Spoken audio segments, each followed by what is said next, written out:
Hello and welcome. Now, being that in the 2004 Terminator 3 forum quiz I came second, according to the very official ranking system of the Terminator community, I am therefore the best Terminator fan ever. And it occurred, well, actually a good friend of mine, Anne, she said that she was looking forward to some more Terminator content on the channel. And it occurred to me that actually, unless I'm talking about a Terminator film that I'm watching coming up, bear in mind it's 2021. I'm going to watch the 3 original films. We watched Genesis and Dark Fate last year. So back to the originals. We've obviously got some biggies coming up. We've got the 30th anniversary of T2, we've got the 25th anniversary of T2 3D. We've also got, well, it's 2021, which is the year that Reese joins Perry's 132nd, according to the first film. We're rapidly getting close to 2029. But it occurred to me that unless I'm talking about these films, there's just no specific Terminator content, which is weird. So I'm going to change all that, and we're going to do some deep diving into stuff with this new series, Complete Terminator. And that's going to be looking at anything that I can, different stuff every time, be it some big overarching theme or a specific character, or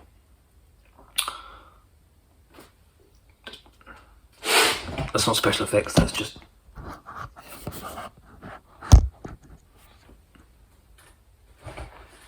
special effect. I'm freezing cold and I'm in the man room. Anyway, so yeah, big themes, specific characters, or even specific pages in novelizations or comics, and just sort of really go into them and see what else we can find that's inside. So really interesting stuff. So we're going to kickstart it with a biggie, with, it's fine, don't worry, with religion. It's fine, don't worry. I'm not going to go into this saying that, oh, if only John Connor had used his Bible, none of this would have happened. I'm not going to use it as some big biblical war and Skynet is Satan, and I'm not getting into that. But we have to accept that there are big religious themes, particularly in the first film and sort of carried on into T2. There are some things later on, but they're big themes that, you know, the whole series is kind of anchored to the idea of this post-apocalyptic world, lots of vision, lots of imagery, the one guy that can save everyone. You know, there's lots of religious stuff. It is predominantly kind of Christian imagery. You're talking about Christ parallels after all. But that being said, there are some kind of interesting non-Christian, very few, but a couple dotted about. So we're just going to have a look at that, because it's quite interesting that the films, despite this massive overarching theme, they don't really look at if characters are religious. You know, it's so rare to get any reference to religion at all. So we're just having a look at, you know, how that big theme meets the everyday worlds of these characters that I love. I don't know if anyone else does. Okay. So, as we've said, before I get into that, I will say that I came up with the idea of covering religion in a really convoluted way, which I will touch upon at the end. Okay, the Terminator. Everything really comes from this. All the characters that we know and that we love are from the original film in 1984, and all of those religious themes are really born there. So that's where we look first. So the biggie, obviously, is John. Yes, we have the post-apocalypse. Yes, we have a apocalyptic imagery, the use of skulls, all that sort of stuff. And then we have John Connor, the Saviour. The obvious parallel, his initials are JC, which, if we take Jesus Christ as his given name, then we have JC. So there is, straight away, there's an obvious parallel. It may not be intentional. I don't know if Cameron's ever commented on it, but equally it may just be Cameron giving a character the same initials as himself. You've also got, later on, just on a whim, you've got Jay Courtney and Jude Collier? That may be right, that may be wrong, the John Connor from Dark Fate. But yeah, it may just be Cameron kind of having a little joke and putting his own initials in, but there is an undeniable parallel with Jesus. The guy that, saves the world, really important man, most important man, leader of men, called JC. So there are parallels to that hugely. And it's further instigated if we look at Kyle Reese. Kyle Reese, if you take away the time travel aspect of it, there's no way that Reese should be around in 1984. I've always looked at his kind of date of birth as somewhere between 2002 and 2008, depending on what source you're using. There's just no way on earth that he should be in 1984. It's kind of touched upon in Genesis, where they fingerprint Reese, and there's a problem because that Reese is only, I can't think how old he is, 13, something like that. So that doesn't work. And it's the same thing, that he just shouldn't exist. So you can kind of look at him as a kind of ghost, a spirit, and particularly afterwards, where's he come from? Now he's gone.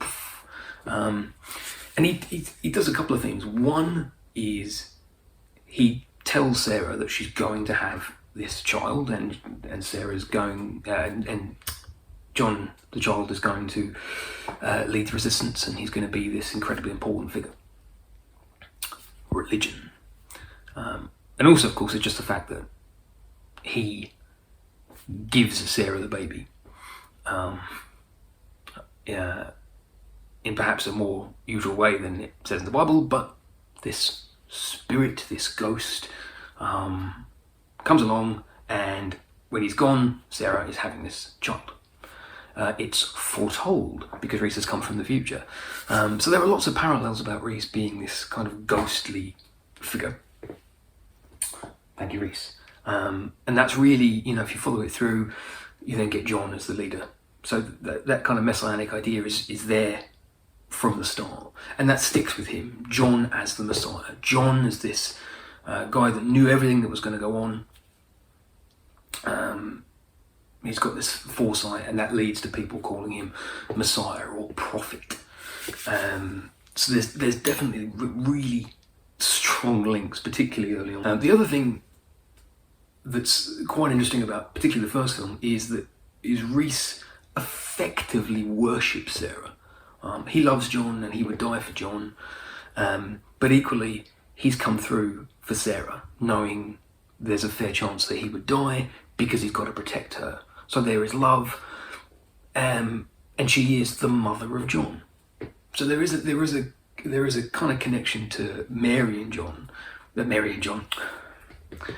Jesus, and actually further to that in Dark Fate, slightly different context, but Sarah still refers to herself as Mother Mary.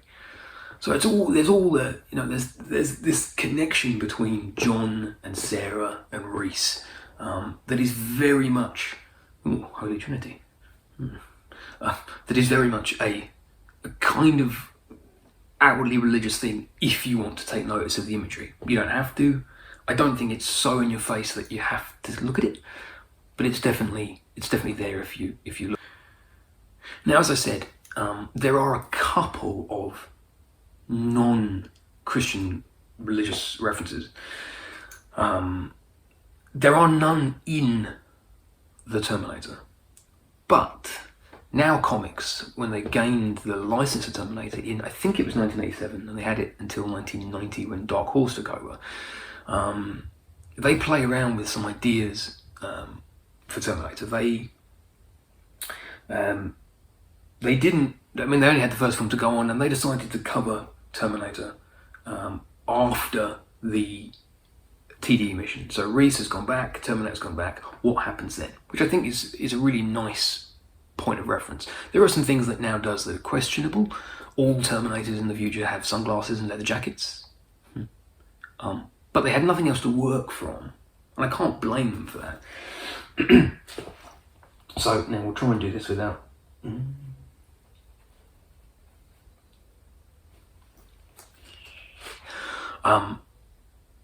And they tried some different ideas. Generally, they followed a pattern, following the same characters. Sarah Slammers, this little resistance cell, and their kind of trepidations and stuff.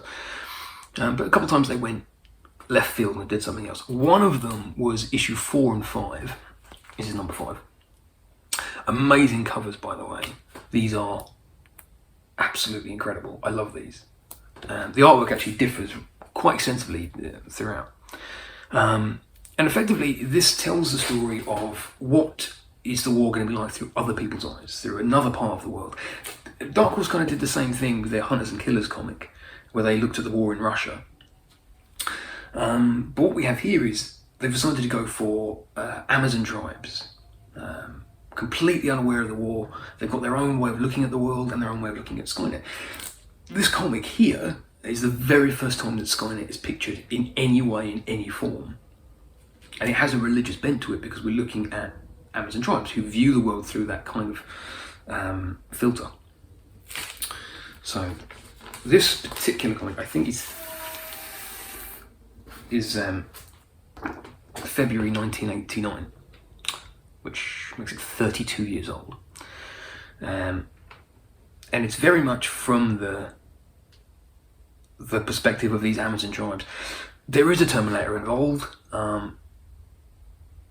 Effectively, Skynet is trying to kill the resistance by putting this machine into the rainforest, which will kill it and cut off, a massive chunk of oxygen. They're hoping to deprive the resistance that way. And they have a Terminator building it. He stumbles into the Amazon tribes and conflict ensues. This particular issue is actually called The Bee Stings. But I just love this. I love this style of animation. But at one point, I can't remember if I think they take some of the medicine man's medicine to gain some insight, and we get this awesome page of effectively what he's seeing when he's gone completely mad for a few minutes. And it's all through this kind of religious filter, their way of looking at the world.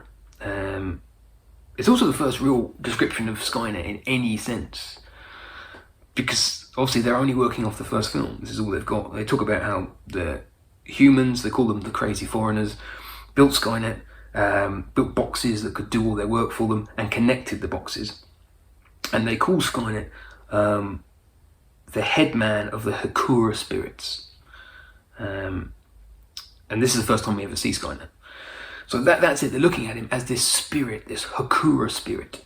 And he's angry because he was made a slave. And what I love about this is they actually says he threw a great net over the sky so no one could escape. I love that. I think that's really cool.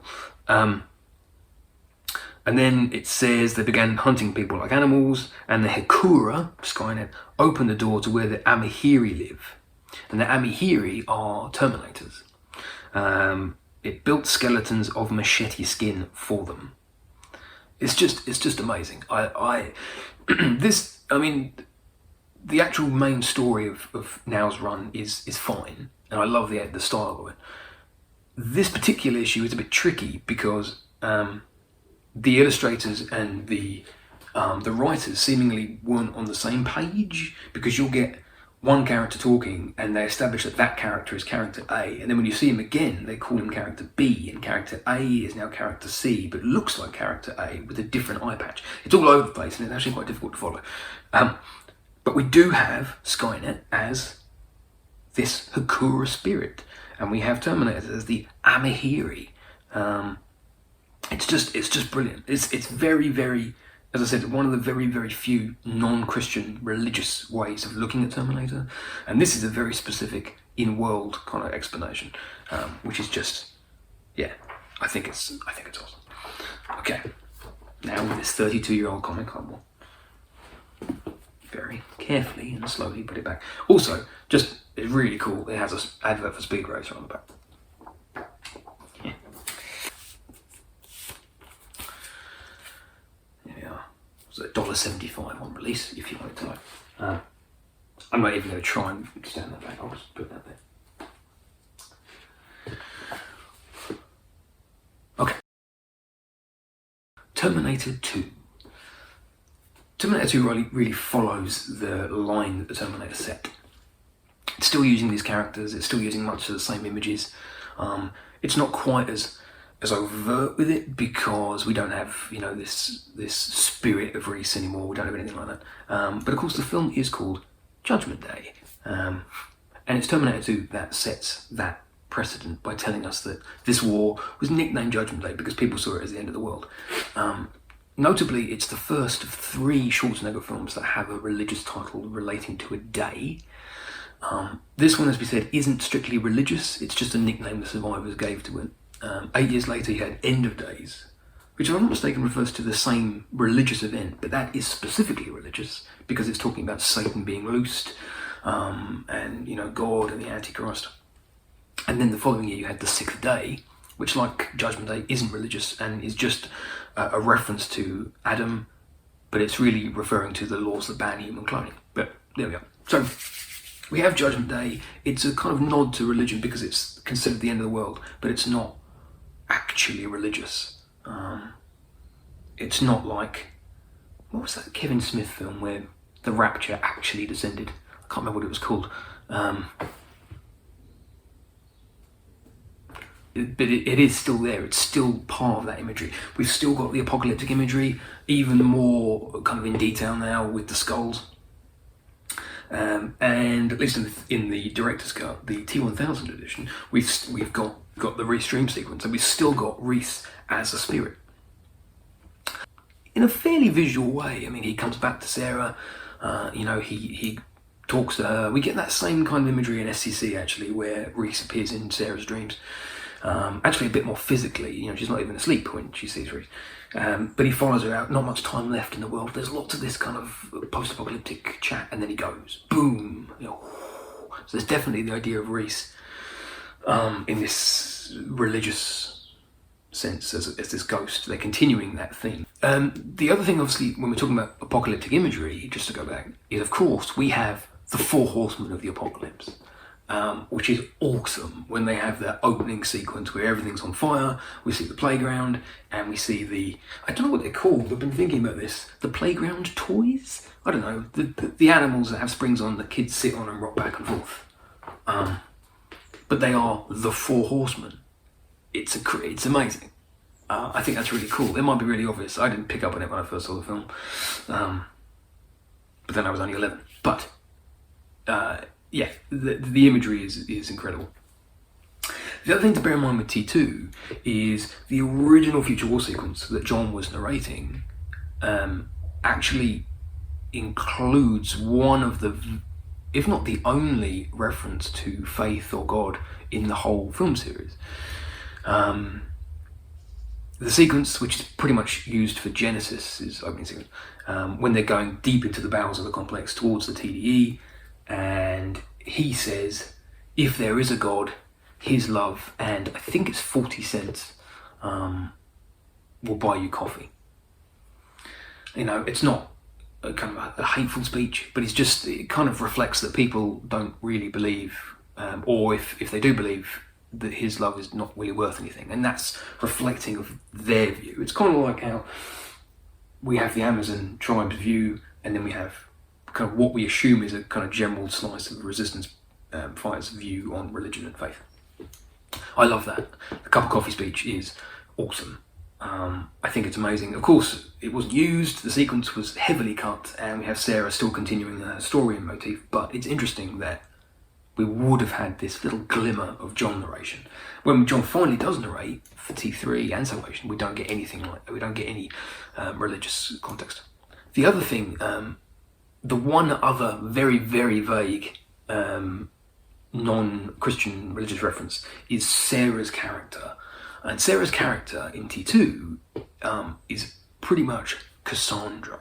Cassandra, I think she was a Greek priestess, not Christian, who had the knowledge of future events, but no one would believe her. So she was powerless to do anything about it. So really, that's Sarah's story. That's Sarah all over. She is Cassandra. So it's not massively religious, but there are definitely feelings like that. What's interesting with Cassandra is also referenced in the Bruce Willis film 12 Monkeys in 1995 as someone that has foresight but is powerless to do anything about it. And of course, that film is also about kind of a post-apocalyptic world that happened in 1997. Massive parallels. And the film came out in 95 when T2 is set. And they mention Cassandra. But yeah, that's the only other non-Christian reference that I can think of. Terminator 3. It starts to kind of, that imagery isn't quite as overt. We've had 2 films, we've had other things and comics and books and stuff. But there is some.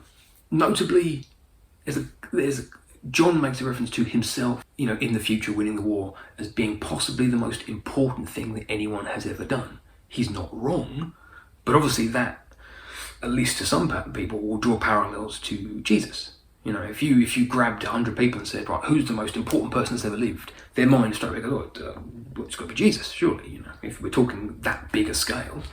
And John here has said that what he's doing might be the most important thing. I think there is still that parallel, and you're just naturally going to look at that when you're looking at the guy that saves the world, the saviour, etc., etc., etc. So there is still that imagery and there's still that idea. There's obviously also really blatant kind of imagery of graves. There's a statue of an angel, I think, and coffins. Again, nothing massive. There's no... Oh, you've got the hearse, if you want to include that, kind of. It's not particularly a massive reference, but it's there. They're in a graveyard. There's no, religious ceremonies going on, or they're not pushing anyone out the way or whatever, but there is a graveyard. There is what could be construed as an angelic figure. There's coffins and all sorts going on. So there's something, it's more about death and Sarah at that point, but there's some sort of imagery over it all. The big thing that T3 does when it adds to this religious way of looking at the films is that we find out that Kate and John are married. Now, we don't know what sort of shape that takes at this point. We don't know, we never looked at this before, we don't know how marriage works in the future war. Is it just, you just find someone and go, let's get married, cool, and that's it? We don't know. We have no idea at this point. But obviously, again, to a lot of people, when you say marriage, you think of being in a church. Not everyone by any means, but I think a lot of people will go, oh, okay. So when you say marriage, it does bring about this kind of imagery and this idea, how does that work? Who would do it? Are there priests? I'm assuming there are still priests sort of dotted about the future war. What T3 also does is actually give us one of the only times that I can think of where there's an actual priest represented. In the expanded universe, but it's there. So T3 had 6 comics tied in at release, 3 2-issue miniseries. There was Before the Rise, which looked at the future war up to them sending the T-850 back. It's amazing, it's brilliantly drawn, and I love it. Then you've got Eyes of the Rise, which is the closest T3 gets to a straight adaptation, which is the film through the TX's perspective. And then you get Fragmented, which is a kind of vague but brilliant story. Vague as in I'm not sure when it's set. But 2 T950s do the same, one protect, one kill John, but he can't work out who's who. It's great. But what we have here, so this is from 2003, this is issue 2, Before the Rise, which itself is scarily nearly 20 years old, which is terrifying.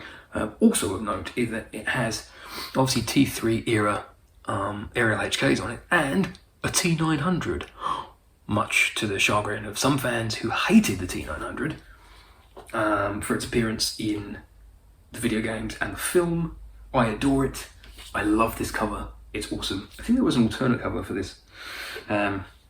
But yes, so in this, the idea being that so many people die that the graveyards are full, and instead people are put into canals and rivers.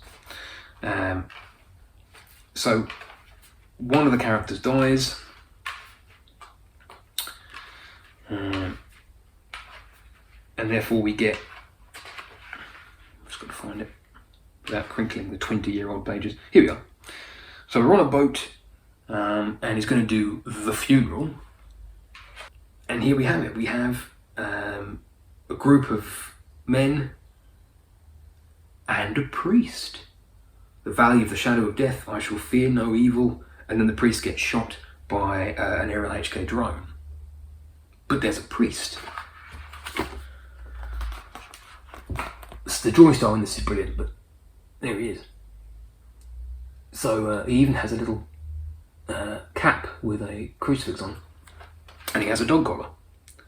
And that's one of the few, if not only, times that I can think of there actually being a priest. I'm sure there are others. If you can think of any, let me know. But I think that's awesome. And what that tells us is, I mean, this isn't canon, but it is awesome.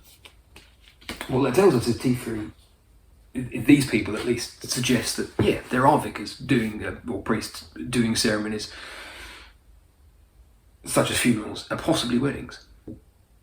The idea of that continues on into Terminator Salvation. So Terminator Salvation follows the line in that we have Kate and John. Quickly to say, and I've touched on this before, the people that still think that Salvation is a reboot, and I said before there are T1s, there's also Kate, and they're married and are going to have a kid. Effectively, they're just doing exactly what T3 says is going to happen. Okay. So the important thing here is that Kate is actually credited as Kate Connor here. So we get the suggestion that they've actually had some sort of official ceremony. The comics here suggest that that's still a possibility.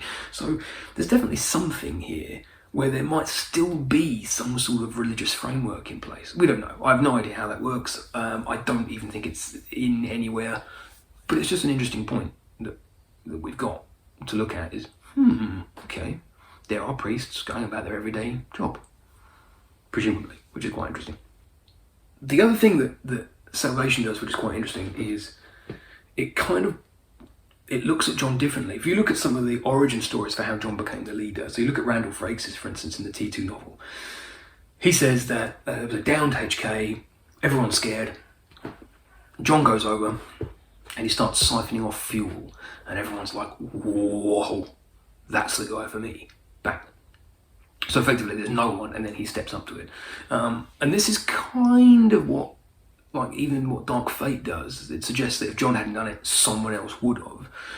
And even the end of T3 is kind of suggesting that through Kate's contacts, military, the remnants of the military will start kind of coming together around John. But Salvation has a different idea, and I think does it really, really well, which suggests that remnants of the military will still hold control. They're not going to let John just come in and go, oh, I know what's happening, it's fine, I will lead. So there's still military, and John is just left kind of trying to fight his way up the ranks, and he's now got his little sort of team, his little outpost. There are those that still think he knows all this stuff and he's the Messiah. If we see the scene where he finds the plans for the T-800, and they all look at him and go, it's just like you said. See, there's that messianic thing. Whoa, he knows what's coming. Boom. But equally, you've got the leaders, the military leaders, who don't believe what he's saying, and they're like, nah. There was that deleted scene where Ashdown, Michael Ironside, who I've met and is amazing, he goes, he kind of holds a gun. That's a terrible gun. He holds a gun up at John, playing around with fate. So John sort of becomes part Messiah and part Cassandra, like Sarah, in that he knows what's happening, but these people don't believe him. So they really play on the idea that he knows what's happening, but actually it's not quite that easy, and there are doubters. There are doubters to the message that he's bringing. So there's definitely still playing around with the theme, and I think Salvation actually does that really, really well. Terminator Genesis. Genesis doesn't do as much with it, but it does present John as a Messiah. It presents him as a prophet as well. It calls him a prophet, because he knows all this stuff, and you have like Reese talking to him, going, how do you know this? Da, da, da. There is a definite angle to it, but of course John is only human for so long in the film, so really once he's non-human you can't explore these themes of John the Saviour anymore, because he's not. But they do squeeze some in when he is a human, and they outrightly, how do you know this, John? Some call him a prophet. Da, da, da. So there's definitely something there, and there's definitely something that they're playing with the character, but they can't really go into it too much. Sarah Connor Chronicles. Out of everything, Sarah Connor Chronicles probably has some of the most obvious religious imagery. They have some episode titles that are named after sort of for religious themes. They have some that are named also for who's that man? Oh, for crying out loud! All I can think of is Bob Dylan. Bob Dylan has nothing to do with it. And we were born around Bruce Springsteen. Yes, Springsteen. But equally, there are religious titles. Adam raised a Cain, Samson and Delilah. There are religious themes. It's sort of basking in the religiousness of it all. Again, you're looking at John. Sarah actually uses that Jewish phrase. There's a phrase that she says, if one person dies, the whole world does. In my case, that's literally true. And that's a Jewish phrase that she's using. So I suppose there is another non-Christian reference there. The main things with SEC, one, there's a priest in season 2. I'm a terrible person because I've only seen a lot of these episodes once. Really, really bad, I know. But I always think of, there's a trailer where a priest is worrying because obviously there's an imminent threat coming towards them. And he says, what do we do? And Sarah says, you're a priest. Pray. Boom. I love that. It's not something we ever really touch on. I think that's really cool. The biggie, the absolute biggest thing for SEC is when they finally get Cromartie in a kill box. Yes, Dark Fate. They get him in a church, of all places, and they fire down at him from above and from either direction. So they're in a church, they're using a church to get rid of Cromartie. There's obvious religious imagery. Not only that, I'm pretty sure that at some point when he's dying, because he's holding his guns out very smart like this, and there is their inherent Christ imagery. So that's pretty cool. So yeah, there's the SEC really kind of plays with that theme, probably more than a lot of the films do. But yeah, I think overall, it's mostly the theme rather than anything inherently in the film. As I said, or explaining the verse, we had one priest. There's a priest in SEC, and there's the Amazon tribe's view on everything. That's it. Everything else is how we're looking at the film, how Cameron has presented, or how other directors have presented it.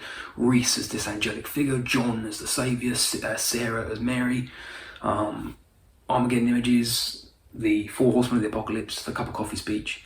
There are bits, but it's a really overarching theme. It's really, I was going to say fun, really interesting to look at. And I think it really lends something to the film, and it gives it that credence and that realism. Now, I did say that I come across this in a really weird, convoluted way, which I did, in that when I was thinking of what to talk about, me, I came up with, I thought, okay, well, we'll just pick a letter. I'll go for A, and let's see what we can think about. And the first thing I thought about with A was Abraham. I don't know why. And I thought, Abraham, okay, well that makes me think religion, Abrahamic religions. And I thought, okay, we'll cover religion because that's a topic. And then I thought, let me just check there's no actual characters that are called Abraham. And in my head, I'm like, don't think so. I can't think of any Terminator characters called Abraham. And then I checked the Terminator Wiki. The Terminator Wiki is an incredible place, and it puts me to shame. There's so much stuff on there. It's ridiculous. Check it out. And sure enough, there is a character called Abraham. And of course, it's Sarah Connor Chronicles season 2, hence why I didn't know who it was. And it's sort of during that plot line where there's the 3 dots and Sarah's kind of trying to pursue it. And we're looking at, I think it's sort of early drones of the war, and the war's kind of leaking in, and there's this character that goes by different aliases, and one of them is Abraham. it tells me I really should watch the series more. But there we are. There's no way. I probably could have done a deep dive on Abraham, but I thought this is a good place to start. So yes, there we are. If you've got anything to add, please let me know. If there's other imagery that you know of or anything, let me know. I hope you've enjoyed this. And if you're not into religion, or you don't like looking at, overarching themes, I understand. Come back for the next one in the series whenever that is, and we will look at something else. Thank you very much, and thanks for watching, and see you soon.